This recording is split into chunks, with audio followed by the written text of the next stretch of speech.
on Dynamite this week. Ratings were up for Maximum Carnage. Megan Bayne debuted again in AEW during the Women's Casino Gauntlet match. She had some matches on AEW Dark in the past, but she made her debut on Dynamite here. Since her previous stint at AEW, she's been wrestling in Japan. She's officially re-signed with the company and will remain on television moving forward. While I personally don't know a whole lot about her, the AEW women's roster, much like WWE's, is continuing to grow as we speak. So that's a good thing, in my opinion. No doubt about that. For the women's casino gauntlet match that took place on Dynamite, it was won by the rookie Toni Storm, who will now face her former protege Mariah May at AEW Grand Slam Australia for the AEW Women's World Championship here. The Australia show now appears to be a TV Max special instead of a pay-per-view, so that's good that everyone will at least get to see it. In regards to the storyline, Toni Storm may not remember Mariah May was her protege, but this was bound to be the direction given their history, and Mariah May winning the title from Toni Storm before Storm's identity crisis following that loss, which I'm sure will play into the story heading into the title match in Australia. Quick thoughts on this potential main event match? No, I mean, it should be good. They're both hell of wrestlers in the ring, but Toni would probably win. But you think she'll get it? Well, and Mariah's held that for quite a while, since All In, I believe, last year. So, yeah, it could be time to give it back to Toni Storm. But it's interesting how they kind of got this memory loss. They go with Toni Storm, where she just doesn't. She thinks she just got to AEW. You know, she doesn't remember all the storylines. So that will play into it. So it could be an interesting recall. This week on Dynamite, we also got the return of Samoa Joe. He saved his tag team partners Hook and Katsuyori Shibata from a 3-on-2 beatdown at the hands of Christian Cage and the Patriarchy.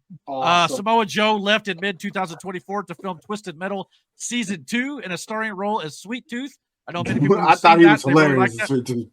Exactly. Me and Miranda watched the first couple episodes. The second one was the one episode that he, the start of the episodes that he was in, and he was hilarious. I know Sweet Tooth is a psychopath, and I will say this: Samoa Joe fucking nailed it. Like, yeah. I need to finish that season. I know they've been doing another season. Like I said, he was off for that, so good to see him back for sure. Samoa Joe, Shibata, and Hook were a trios team where Joe appeared to be taking Hook especially under his wing before he left to film Twisted Metal, and it appears they are back together. AEW just continues to get some of their roster back from injury and other prior engagements. So good to see this trio back together and back on television. Mike said in the chat, am I the only one not digging this Toni Storm storyline? Maybe it's all a ruse by Toni. That's very possible. Maybe she's just trying to use it to play her way under Mariah May's skin. That could very well be. AEW told a solid story during the Mox versus Hobbs match about how Hobbs hurt his knee during his last match, which was coincidentally against Jon Moxley, giving reason to why this match was booked in the first place, telling the redemptive story for Powerhouse Hobbs. This was a bloody death match where Moxley's bloody gimmick returned as Hobbs pulled off his best Mike Tyson impersonation, continually biting Moxley's ear and ripping his earring from his head. Jon Moxley was a bloody mess after that, no doubt about it. So, hide your kids, hide your wife, no doubt about it. But at the same time, yeah, they definitely went out of their way, though, in this world title match to make Hobbs look strong and defeat, as we talked about last week on the podcast. It took all of the Death Riders interfering, a Basaiku knee from Wheeler Yuta, a briefcase shot to the head by Marina Shafir, a paradigm shift finisher from Moxley, which Hobbs then also kicked out of, before Hobbs was choked out in the end. So Hobbs was never pinned. And a 4-on-1 assault followed the match. And Cope and FTR came out to make the save.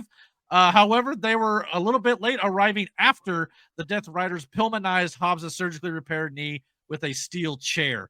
Obviously, Nice.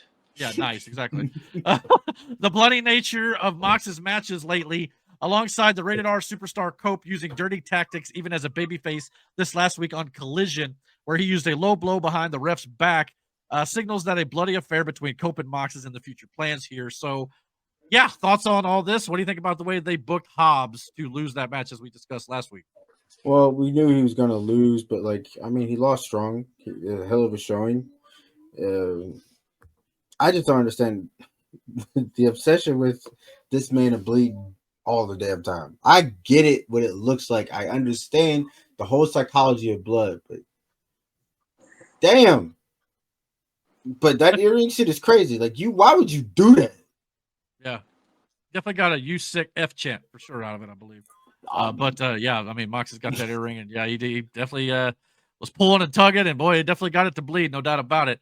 But yeah, it'll be interesting to see where this match goes whenever it takes place. Probably at AEW Revolution, most likely. We'll have to wait and see in March. You know how bad that had to hurt? Oh, a lot, dude. Yeah, for sure. But this coming up on AEW this week on Collision this weekend, a huge 12-man tag bringing storylines from both shows together in a big brawl waiting to happen. This got some criticism online, but I think this could actually be a lot of fun. There's some good name talent in this match, especially with the up-and-coming Outriders, or Outrunners, I should say. A lot of people love them as a tag team, too. We also got, speaking of big fights, Collision is loaded with them this week, as Kazuchika Okada will face Tomohiro Ishii, which could be a fight, no doubt about it. And, of course, the Texas death match between the aforementioned Adam Hangman Page against Christopher Daniels. Daniels is obviously not what he once was, a little bit older in his career now.